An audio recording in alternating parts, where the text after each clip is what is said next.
Yang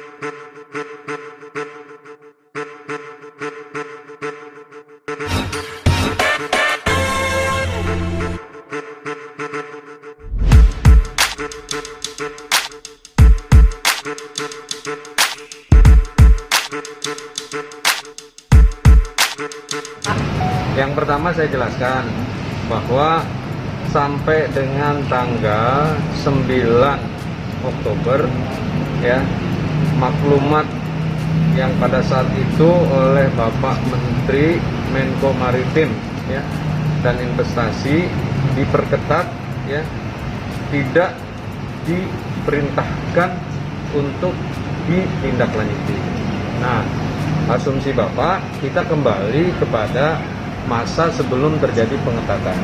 Nah, kalau kita lihat dari sejak 1 minggu kemarin, kurang lebih 10 hari, apa yang dilakukan dalam proses pengetatan yang terjadi adalah ya keluhan dari masyarakat, ya, terutama di Kota Bekasi. Saya tidak lihat daerah lain, ya, di mana pada saat kita menetapkan adaptasi tataran baru itu sudah sangat sejalan sampai jam 18.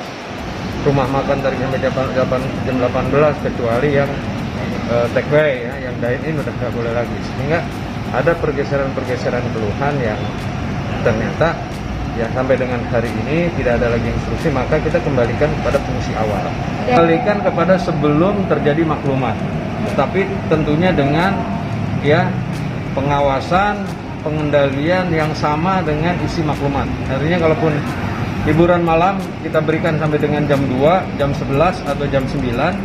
Nah, tapi pengetatan terhadap itu ya, apalagi sekarang sebentar lagi Perda kita akan berjalan. Tentunya kita akan terus melakukan sosialisasi, melakukan dengan humble, dengan persuasif ya, yang pada akhirnya adalah harus ada penegasan penegakan yang ada.